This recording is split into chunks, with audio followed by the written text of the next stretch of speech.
I will make Bangladesh great again, না তুকু sorry, I will make Bangladesh Pakistan again. এই slogan নিয়ে ডক্টর ইউনূস এবং জামাত শাসিত যে সরকার এই মুহূর্তে বাংলাদেশে বসে আছে, তার থেকে মুক্তি পাওয়ার একটা উপায় হিসেবে আমরা ভেবেছিলাম, মানে অনেকেরই একটা আশা আছে, আমি জানি আমার দর্শকদের, যে I will make America great এগেইনের যে প্রেসিডেন্ট ডোনাল্ড ট্রাম্প আসছেন, আজকে ক্ষমতায় বসছেন, তিনি আসলে হয়তো আন্তর্জাতিক একটা বড় চাপ বাংলাদেশের উপরে পড়বে। প্রিয় দর্শক, আজকে আমরা আলোচনা করব ট্রাম্পের শপথ গ্রহণের পরবর্তীতে যা ঘটনাগুলো ঘটবে এটার সাথে বাংলাদেশের রাজনৈতিক বাস্তবতা পরিবর্তন হওয়ার কতটুকু সম্ভাবনা আছে বা আশু কোনো সম্ভাবনা আছে কিনা না। আমরা অনেকেই জানি যে এর আগে এই ধরনের ঘটনা ঘটেছে, যদিও আমরা সকলেই বলি আমরা স্বাধীন সার্বভৌম রাষ্ট্র, কিন্তু আমরা আমাদের দেশের রাজনীতিতে আমরা বিশ্বাস করি, কতটুকু সত্য মিথ্যা এটা তো অন্য আলাপ, যে মার্কিন যুক্তরাষ্ট্রের এবং ইন্ডিয়ার একটা শক্ত ভূমিকা আছে। এই দেশের গুটি চালাচালি যত হয়, ক্ষমতার পট পরিবর্তন যতবারই ঘটেছে, এই দুটো দেশ বিশেষ করে, অন্যান্য অনেকগুলো দেশ এখানে খেলে, পাকিস্তান খেলে, এখানে আইএসআই অপারেশন আছে, রয়ের পাশাপাশি অন্যান্য আরও অনেকগুলো দেশ খেলে, চায়নার হয়তো একটা স্টেক আছে, কিন্তু মূলত আমাদের এখানে আমেরিকা এবং ভারত এক ধরনের বড় গেম প্লেয়ার। তো এর আগে যখন মোদি প্রথমবারের মতো প্রাইম মিনিস্টার হন, বিএনপি তখন বিরোধী দলে, এবং তাদের একটা ধারণা ছিল যে কংগ্রেস শাসিত সরকার, ভারতীয় সরকার যেহেতু শেখ হাসিনাকে বোধহয় অন্ধ সাপোর্ট দিচ্ছে, তাদের যেহেতু গান্ধী ফ্যামিলির সাথে একটা পারিবারিক সম্পর্ক আছে, শেখ ফ্যামিলির যোগাযোগ বন্ধুত্ব আছে, এই কারণে দিয়ে যাচ্ছে, এবং মোদি আসলে ভারতের এই পলিসিটা চেঞ্জ হবে। এটা আশা করে যেদিন মোদি নির্বাচনে জিতে, আপনাদের অনেকের খেয়াল আছে যারা একটু সিনিয়র হয়ে গেছেন, যে ঢাকায় মিষ্টির দোকানের সকল মিষ্টি শর্ট পড়ে গিয়েছিল। কারা কিনেছিল, কেন কিনেছিল সেটা বলতে চাচ্ছি না, বুঝে নেন।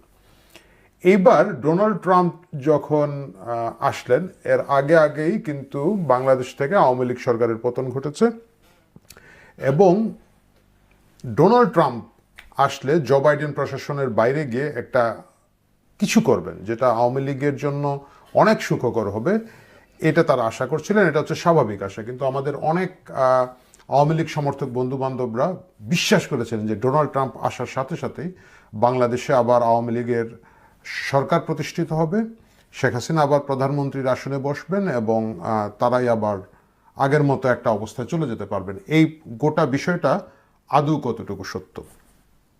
দেখেন, ভারত বাংলাদেশকে যে চোখে দেখে, এটাই আসলে আমেরিকা যদি দেখে, তাহলে কিন্তু এই গেমটা যে আন্তর্জাতিক পক্ষ থেকে একটা অশান্তি তৈরি করা, দেশে বা সরকার পরিবর্তনের জায়গা তৈরি করা, এটা সম্ভব হয়। কিন্তু আমরা দেখেছি, মানে আমরা সকলেই জানি যে ভারত বেশ স্ট্রংলি সাপোর্ট দিয়ে যাচ্ছিল বিগত সরকারকে, আওয়ামী লীগ সরকারের সাথে তাদের রিলেশন অনেক ভালো ছিল, এবং মার্কিন যুক্তরাষ্ট্রের সম্পর্কটা খুবই খারাপ ছিল। মানে এখানে মার্কিন রাষ্ট্রদূতের নিরাপত্তা ব্যবস্থা কমিয়ে ফেলা সহ বিভিন্ন জিনিস দিয়ে একেবারে দৃশ্যমান এক ধরনের উত্তেজনা ছিল, এবং একটা সময় তো বিএনপির অনেকেই, মানে আমার মনে আছে যে বিএনপির একজন নেতা পরবর্তীতে আওয়ামী লীগে জয়েন করেছিলেন, যে পিটার হাসকে ভগবান ডেকে আমরা বসে আছি।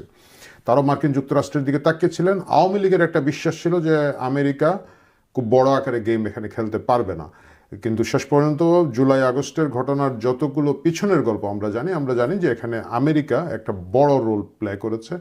অনেক ধরনের মোবিলাইজেশনের পিছনে সরাসরি তাদের প্রত্যক্ষ গোয়েন্দা সমর্থন ছিল, তাদের আর্থিক সমর্থন ছিল, রিসোর্স সমর্থন ছিল। এগুলো অস্বীকার করার কিছু নাই। এগুলা যদি কেউ অস্বীকার করে বলেন যে শুধুমাত্র আমি আর আপনি মিলে এত বড় কাজ করে ফেলেছি, আসলে এগুলো স্রেফ বোকামি। আমি যদি বুড়বক নাও বলি, বোকা বলতে হবে। ওইসব রাজনৈতিক সেন্স যাদের, তাদের সাথে আসলে আলাপ করার ইচ্ছা আমার নাই।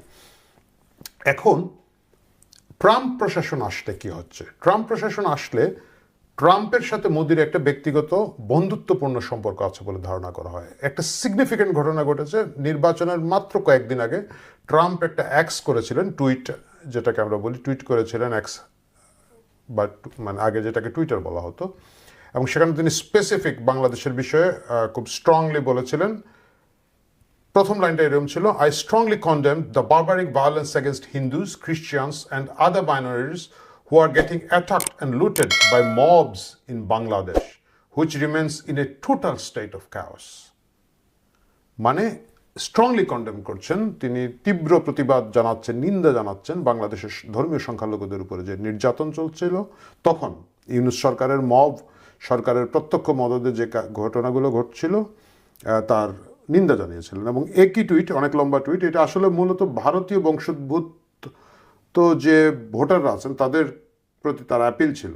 এবং যেহেতু কমলা হ্যারিস এর সাথে ভারতের একটা সম্পর্ক আছে ধরে নিয়ে ভারতীয় আমেরিকান নাগরিক যারা আছেন ভারত ব্যাকগ্রাউন্ডের, তারা যাতে ট্রাম্পকে ভোট দেন এই জন্য তিনি এই অ্যাপিলটা করেছিলেন পরোক্ষভাবে। এবং সেখানে তিনি বলেছিলেন, under my administration will also strengthen hour great partnership with India and my good friend prime minister Modi. India এবং প্রাইম মিনিস্টার মোদির সাথে তিনি, তার গুড ফ্রেন্ড ভালো বন্ধু মোদির সাথে তিনি সম্পর্ক আরও শক্তিশালী করবেন, আরও উষ্ণ করবেন, এটাই ছিল তার সেই প্রত্যাশা। এবং তার পরবর্তীতে আমরা দেখেছি ট্রাম্প যখন জিতেছেন তার আগেও মোদি তাকে মানে অনেকটাই তার পক্ষে টুইট করেছেন। ট্রাম্প জেতার পরে টুইট করে শুভেচ্ছা জানিয়েছেন। ট্রাম্পকে যারা প্রথমে বিশ্বনেতা যারা প্রথমে অভিনন্দন জানিয়েছিলেন মোদি হচ্ছেন তাদের একজন। এর বাইরে যেটা হচ্ছে, ভারতীয় বংশোদ্ভূত প্রচুর লোক, প্রচুর আমেরিকান গুরুত্বপূর্ণ পদে বসেছেন ট্রাম্প প্রশাসনে। ট্রাম্প তাদেরকে মনোনীত করেছেন। বিশেষ করে ধরেন কাশ পাটেলের কথা বলা যায়, এফবিআই ডিরেক্টর হচ্ছেন, মানে তিনি এফবিআই বস হচ্ছেন। তারপরে জয় ভট্টাচার্য কলকাতার লোক, পশ্চিমবঙ্গের বাঙালি, তিনি এখানের মধ্যে আছেন। এনআইএচ এর ডাইরেক্টর হচ্ছেন তিনি। তারপরে আছেন হারমিত ধিলন হচ্ছেন সিভিল রাইট ডিভিশনের, ডিপার্টমেন্ট অফ জাস্টিসের সিভিল রাইট ডিভিশন দেখছেন।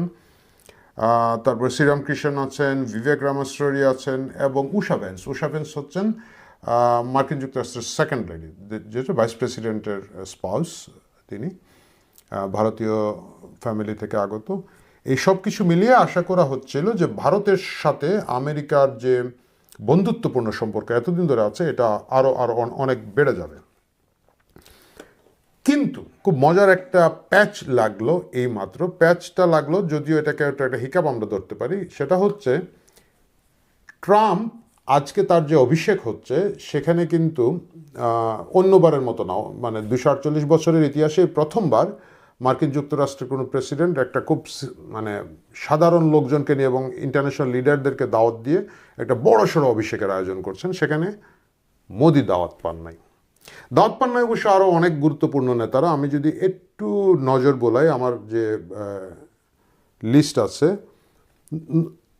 চাইনিজ প্রেসিডেন্ট জি জিনপিং ছাড়া জাতিসংঘের যে 5টি স্থায়ী দেশ আছে তার বাকি দেশগুলোর কোনো প্রেসিডেন্ট এখানে দাওয়াত পান নাই। যেমন ধরেন মানে রাষ্ট্রপ্রধান বা সরকার প্রধান দাওয়াত পান নাই, যেমন ধরেন যুক্তরাজ্যের প্রধানমন্ত্রী দাওয়াত পান নাই, ফ্রান্সের প্রেসিডেন্ট দাওয়াত পান নাই, জার্মানির চ্যান্সেলর বলেন বোধ হয় ওনারা, জার্মানির সরকার প্রধান যিনি, তিনি দাওয়াত পান নাই।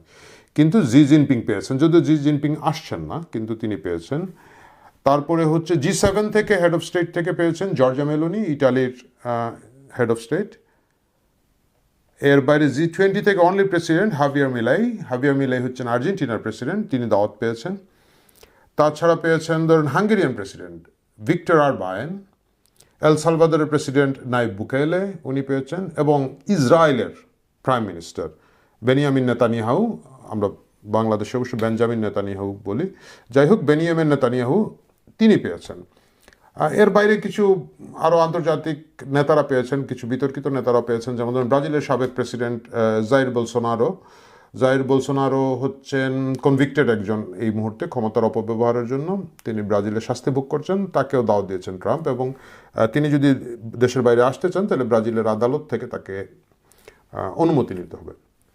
এই গোটা গেস্ট লিস্ট দেখে বোঝা যাচ্ছে যে অনেকটা উগ্র ডানপন্থী যারা নেতা আছেন বিশ্বে তাদেরকে ট্রাম্প ইনভাইট করেছেন তার এই শপথ গ্রহণ অনুষ্ঠানে। এবং সেটা যদি হয়, তাকে আমরা যেভাবেই দেখি নরেন্দ্র মোদী কিন্তু বিশ্বে একজন ডানপন্থী নেতা হিসাবে, উগ্র ডানপন্থী নেতা হিসাবে প্রমাণিত, প্রচারিত এবং পরিচিত। সেই জায়গায় মোদির দাওয়াত পাওয়াটা খুব অস্বাভাবিক হতো না।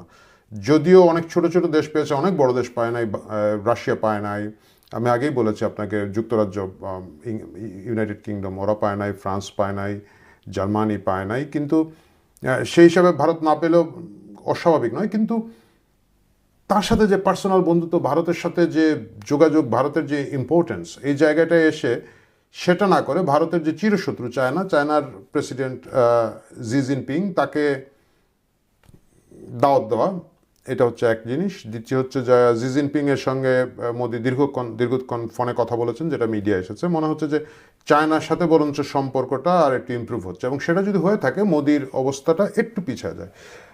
এখন ভারতীয় মিডিয়া গত কয়েকদিন ধরে খুব একটা বলছে যে না, এত ভিড়ের মধ্যে গিয়ে মোদির লাভ নেই, ট্রাম্প অতি দ্রুতই ভারত সফরে আসবেন এবং মোদিও খুব দ্রুতই মার্কিন যুক্তরাষ্ট্রে যাবেন এবং ট্রাম্পের সাথে দেখা করবেন। এইটা নিয়ে কাজ হচ্ছে, এবং এটার কাজ করছেন তাদের যে external affair minister S Jaishankar. উনি এখন মার্কিন যুক্তরাষ্ট্রে আছেন, তিনি ট্রাম্প প্রশাসনের সাথে এই বিষয়টা নিয়ে আলাপ করেছেন বলে পত্রিকায় খবর এসেছে। তো যাই হোক, আমরা মূল আলোচনায় চলে যাই। যদি এই অবস্থা হয়ে থাকে, মার্কিন যুক্তরাষ্ট্রের ট্রাম্প প্রশাসনের সাথে যদি মোদির সম্পর্ক সেই লেভেলের উষ্ণ না থাকে, বাংলাদেশের প্রায়োরিটিটা অনেক পিছিয়ে যাবে। এটা একেবারে বাস্তব ঘটনা, এটা অস্বীকার করার কিছু নেই। কারণ বাংলাদেশ তো ভারতের কাছে প্রথম প্রায়োরিটি না, ভারতের কাছে ভারত হচ্ছে প্রথম প্রায়োরিটি, এবং ভারত নিজেই যদি সেখানে পিছিয়ে যায়, এবং এই মুহূর্তে জো বাইডেন প্রশাসন যেভাবে বাংলাদেশে খেলছে, এই খেলাটা ট্রাম্প কন্টিনিউ রাখবেন না যদি ভারত তাকে কনভিন্স করতে পারে যে তুমি আমি একসাথে। এখানে একটা ঘটনা কিন্তু আছে, এটা হচ্ছে মানে এতটুকু যা বললাম এটা হচ্ছে অনেকটাই একটা দৃশ্য। আমরা যদি ঠিক উল্টো দিকে যদি যাই, আমরা দেখব মার্কিন রাষ্ট্রদূত যিনি এই মুহূর্তে ভারতে আছেন, তিনি গত কয়েকদিন আগে একটা ইন্টারভিউ দিয়েছেন। সেই ইন্টারভিউতে তিনি কিন্তু বাংলাদেশ বিষয়ে বলেছেন যে মার্কিন যুক্তরাষ্ট্র এবং ভারত একসাথে বাংলাদেশে গণতন্ত্র, মানবাধিকার, মানে যা যা ব্লা ব্লা ওরা বলে থাকেন সেইগুলার বিষয়ে একমত। এই যে একসাথে একমত, ভালো চাই, আগ্রহী, ইটস এ সিগনিফিক্যান্ট সিগনাল। এটা একটা সিগনিফিক্যান্ট সিগনাল। এর বাইরে আমরা জানি যে মার্কিন যুক্তরাষ্ট্রের আমেরিকার যে রাষ্ট্রদূত বাংলাদেশে আসার কথা ছিল, তিনি আসেন নাই, তার জায়গায় আরেকজনকে ভারপ্রাপ্ত হিসেবে পাঠানো হয়েছে।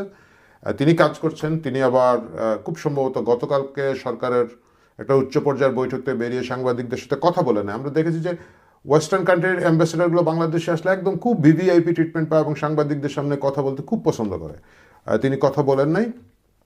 এই জায়গাটা মিলিয়ে একটা টেনশন আছে যে ভারতের চোখেই দেখুক বা মার্কিন যুক্তরাষ্ট্র নিজের মতো করে ইভ্যালুয়েট করে থাকুক, বাংলাদেশের সিনারিও নিয়ে তারা উদ্বিগ্ন। এখানে সবচেয়ে মানে অ্যাকিলিস হিল যদি আমি বলি, যে জায়গাটায় আটকে গেছে, এটা হচ্ছে ডক্টর ইউনূসের একটা বিশ্ব ইমেজ হচ্ছে তিনি শান্তির পক্ষে, মানবাধিকারের পক্ষে, গণতন্ত্রের পক্ষে থাকবেন, কিন্তু তার সরকার আসার পরে যেটা দেখা গেছে যে তিনি আসলে তা নয়। মানে একটা চূড়ান্ত সাম্প্রদায়িক একটা লোক, যারা সাম্প্রদায়িক দাঙ্গাকে উস্কে দিচ্ছে, চিন্ময় প্রভুর জামিন কোনো কারণ ছাড়াই বাদ দিচ্ছে, রাস্তাঘাটে মব ঘুরে বেড়াচ্ছে, রেস্টুরেন্টগুলো গিয়ে চাপ দিচ্ছে তোকে গরু জবাই করতে হবে, গরু বিক্রি করতে হবে। মানে একটা সাধারণ রেস্টুরেন্ট সে চাইলে উটের মাংস বিক্রি করবে, আপনার কি? কিন্তু সেটা হচ্ছে। এবং এই যে মব ভায়োলেন্স হচ্ছে, পত্রিকাগুলোর সামনে গরু জবাই করা, এবং ইচ্ছাকৃতভাবে জিনিসটাকে একটা বাংলাদেশকে একটা ইসলামী উগ্রবাদী দেশ হিসাবে চিহ্নিত করার যে চেষ্টা ডক্টর ইউনূসের সরাসরি মদদে, তিনি না, বাট তার যে চেলাচামুন্ডার আছে সরকারে, এদের মদদে, এটা সবগুলো এদের লোক করছেন। এইটা একটা অ্যাকিলিস হিল হিসাবে আছে। এইটা একটা বিপজ্জনক পরিস্থিতিতে আছে। আপনারা জানেন যে এই জিনিসটা নিয়ে কিছুদিন আগে জনি মোর অনেকটা আধ্যাত্মিক পরামর্শক বলা যেতে পারে, ট্রাম্পের একসময় আধ্যাত্মিক পরামর্শক ছিলেন, এবং তিনি ওইখানে যেটা বলেছেন যে উনি ছিলেন ইউএসসিআইআরএফ এর খুব সম্ভবত কমিশনার, ইউএসসিআইআরএফ এর কমিশনার, যেটা হচ্ছে বিশ্বের বিভিন্ন দেশে ধর্মীয় স্বাধীনতার বিষয়ে মার্কিন যুক্তরাষ্ট্রের যে সরকারি প্রতিষ্ঠান মনিটর করে দেখে, রিপোর্ট করে, সেটার কমিশনার ছিলেন। এবং তিনি ব্যক্তিগতভাবে ট্রাম্পের একজন ধর্মীয় আধ্যাত্মিক গুরু বলেন বা গাইড হিসাবে ছিলেন। তিনি কিন্তু খুব পরিষ্কারভাবে বলেছেন যে বাংলাদেশের এই বিষয়টা নিয়ে তারা খুব উদ্বিগ্ন, এবং বাংলাদেশের former speaker Trump wants Bangladesh on atrocities against minorities, মানে এই জায়গাটা তারা পরিষ্কার করেছেন। এই সব কিছু মিলিয়ে যদি বাংলাদেশে এইভাবে মানবাধিকার লঙ্ঘন হতে থাকে, এইভাবে যদি অন্যায় অবিচার চলতেই থাকে, মব ভায়োলেন্স চলতেই থাকে, সেক্ষেত্রে মার্কিন যুক্তরাষ্ট্র হয়তো ভারতীয় মানে যে ভার্সন আছে সেই ভার্সনের উপরে ভর করবে, এবং সেক্ষেত্রে বাংলাদেশের উপরে কিছু স্যাংশন আনা, কিছু চাপ প্রয়োগ করার প্রস্তুতি আছে, এবং যদি সেটা হয় বাংলাদেশের ইকোনমির জন্য ক্ষতি হবে এবং ইভেনচুয়ালি ডক্টর ইউনূসকে এবং তার সরকারকে খুব মানে অপমানজনকভাবে বিদায় নিতে হবে। কিন্তু সেটা যদি না হয়, সেই জায়গাগুলো যদি ঠিক হয়ে যায়, তাহলে ইমিডিয়েট ভারতের সাথে মার্কিন যুক্তরাষ্ট্রের সম্পর্কটা খুব স্বাভাবিক চলবে এবং সেটা খুব বেশি উষ্ণ না হলে এই ধরনের আন্তর্জাতিক চাপ বাংলাদেশের উপরে ইমিডিয়েট আসবে না বলে আমার একটা ধারণা।